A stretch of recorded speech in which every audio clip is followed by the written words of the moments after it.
میشنوی یا دور؟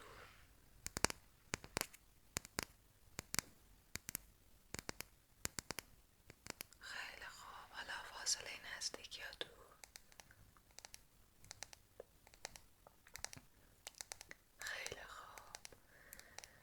بهم بگو که گوش راسته یا گوش چپ؟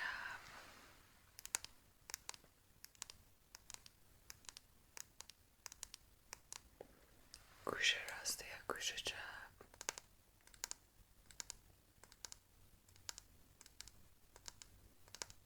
خیلی خوب. ازت میخوام دوتاش همزمان بهم بگی، اینکه توی کدوم جهت و توی چه فاصله هست. خب یه بار دیگه.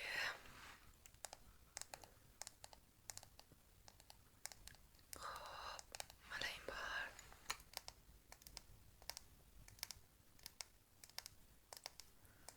این بار.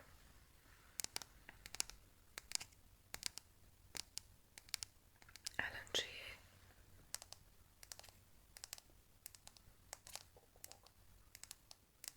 الان چی؟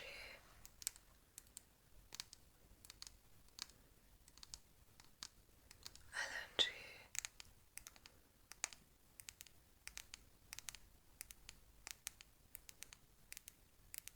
خوبه. خیلی خوب. چشماتو باز کن. خیلی خوب. نور برات مشکلی نداره؟ اوکیه. خیلی خوب.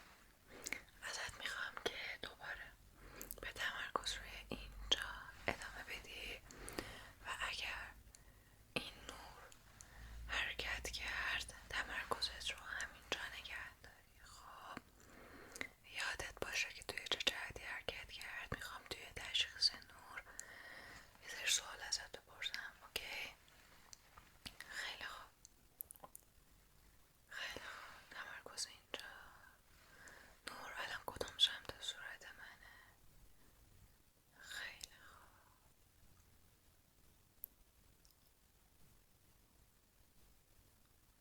خیلی خوب.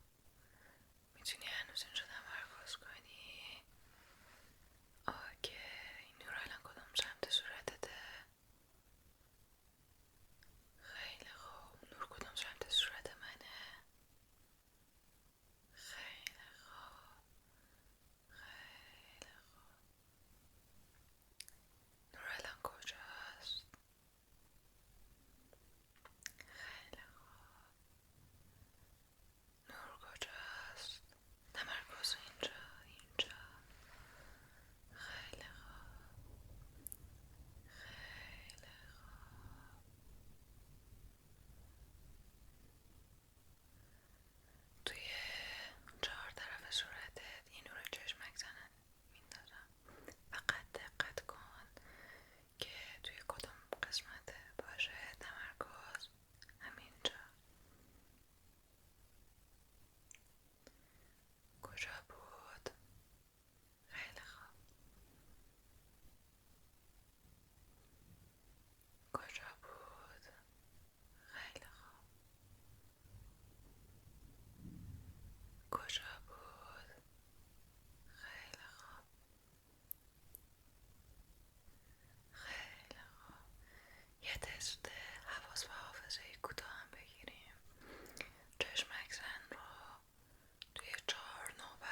دستکش آمده بود.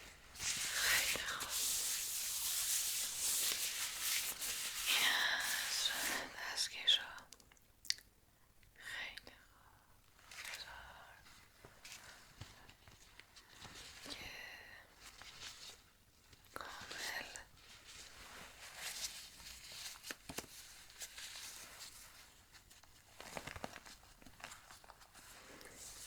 بهداشت رو رعایت کنیم. خیلی خوب. اجازه بده بیام نزدیک‌تر.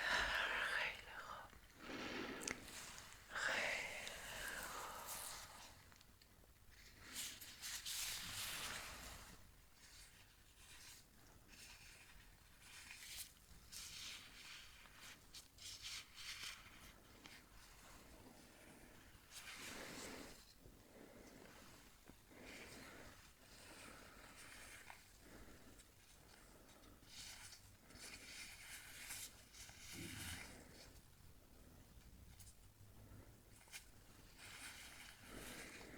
خیلی خوب. میخوام استعلام صورتم چک کنم. چشماتو ببند. خب و بهم بگو که چند تا انگوش روی پیشونیت حس میکنی. خیلی خوب. حالا چند تاست؟ خیلی خوب. حالا چند تاست؟ خیلی خوب. میخوام دو طرفه صورتت ضربه بزنم. بهم بگو چند تا ضربه حس کردی. خب چند تا بود؟ خوبه. یه بار دیگه. چند تا بود؟ خوبه. یه بار دیگه. خوبه. خیلی خوب. پوستت که من چیز مشکوکی ندیدم عزیزم. تقریبا همه چی اوکی بود. آره. موجه ها و ابروهات هم مشکلی نداشتن. ریشه موهاته چک کنم. یک کوچولو باید بکشم. درد نداره ولی بعدش عذرخواهی میکنم از قبل. خیلی خوب. حاضری؟ خیلی خوب. نه استحکامشون هم اوکیه. ببین نه ریزش مو طبیعیه. تقریبا در روز بین 100 تا 150 دار طبیعیه که بریزه. اگر میخوای ببینی که ریزش مو داری یا نه، به اندازه یک نی، یه نی تقریبا انقدر، به این قطر از یه قسمت سرت 3 تا قسمت مختلف به صورت رندوم انتخاب کن و از ریشه، دقیقاً از خود ریشه بکش تا انتهای ساق تموم بشه. اگر بیشتر از یک دار یا اگر حالا بسته به موقعیتی که موهات داره، کثیفه، تمیزه، چربه یا نه، بیشتر از 2 دار توی دستات بیاد یعنی ریزش مو داری. ولی یک دار کاملا طبیعیه. معمولا اصلا نمیاد توی دستت. 2 دار ممکنه که موهای ضعیفی داشته باشی، نیاز به تقویت دارن. و الان تو هیچ مشکلی نداشتی. کاملا اوکی بودم. خیلی خوب. میخوام تنفستو چک کنم. برام نفس عمیق بکش. خیلی خوب. بده بیرون. خیلی خوب. یکی از سراغای بینی رو نگه میدارم. دوباره نفس بکش. حالا اون یکی یه بار دیگه. خیلی خوب. با کدوم بیشتر میتونی بو کنی؟ بویایی توی کدوم بیشتره؟ خیلی خوب. چند تا ضربه میزنم. طبیعی اگر عطسه